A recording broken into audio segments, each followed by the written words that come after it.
Quais são os direitos de um refugiado?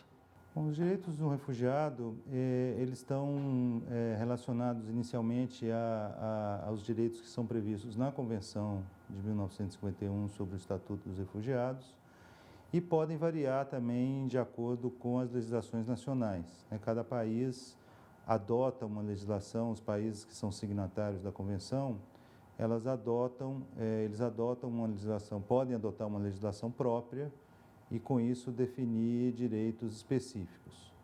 Mas, basicamente, quer dizer, o primeiro direito, digamos assim, o grande direito que um refugiado tem, por conta da Convenção, é exatamente o acesso ao território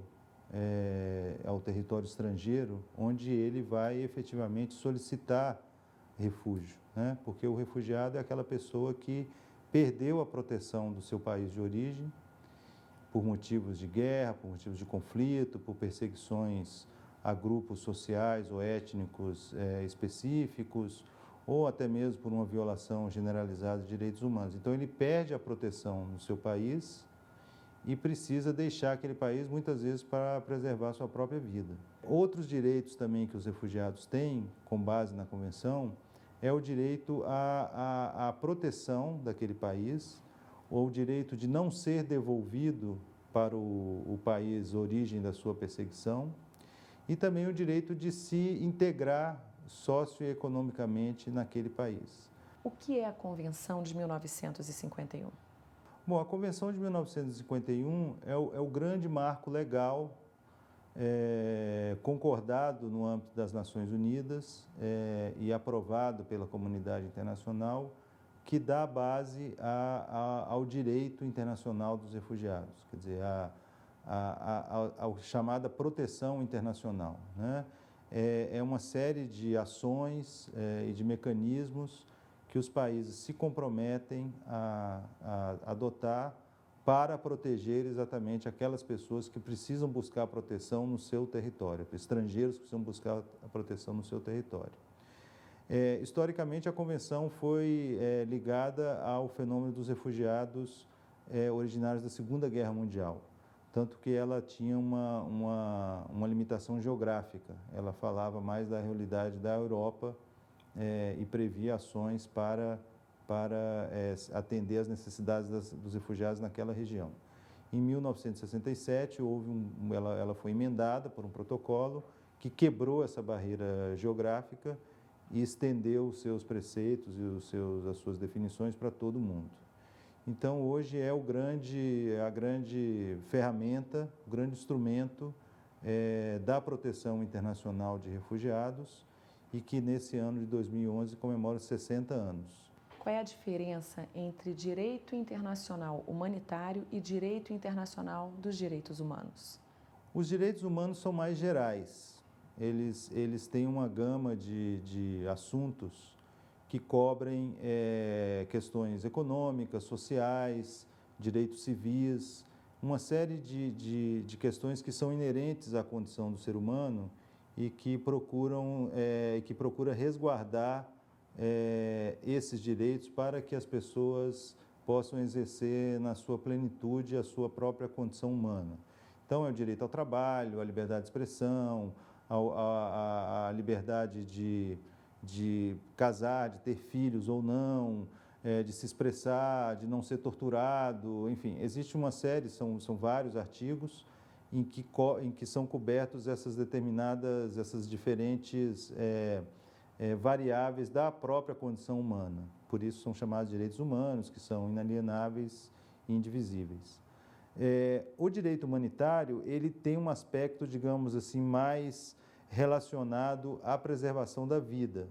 Ele está muito relacionado às questões de guerras, conflitos armados, às consequências desses conflitos armados, como é o caso do refúgio, ou seja, procuram resguardar aqueles direitos mais básicos e mais imediatos que dizem respeito à preservação da própria vida. A Justiça Internacional tem meios de condenar os atos praticados pelo dirigente da Líbia, Muammar Gaddafi? Essa é uma questão que está sendo colocada exatamente nesse momento.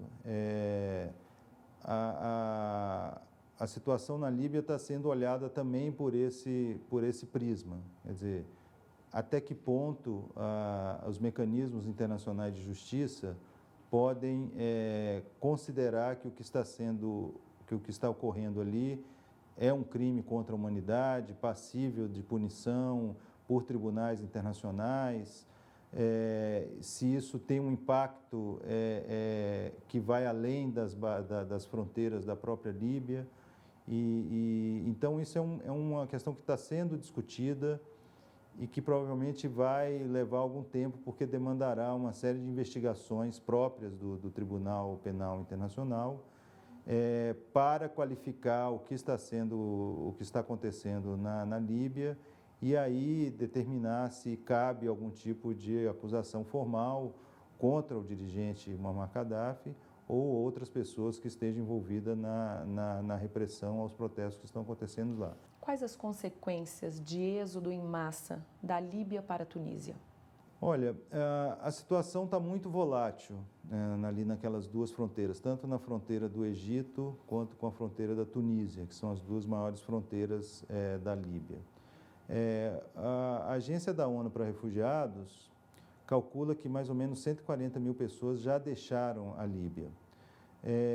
E aí está se falando muito mais de estrangeiros que se encontravam na Líbia, trabalhadores, migrantes, o próprio caso dos brasileiros, enfim, que estavam lá e que estão deixando majoritariamente o país nesse momento.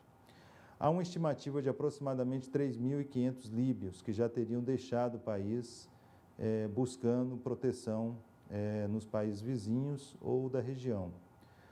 Mas tudo depende de como a situação vai evoluir, né? A dinâmica do refúgio ela está diretamente relacionada à dinâmica dos fatos. Quer dizer, ela tem uma dinâmica própria e que reflete a realidade dos fatos na medida em que eles vão acontecendo. Tudo depende de como essa situação vai ser concluída, como ela vai ser finalizada.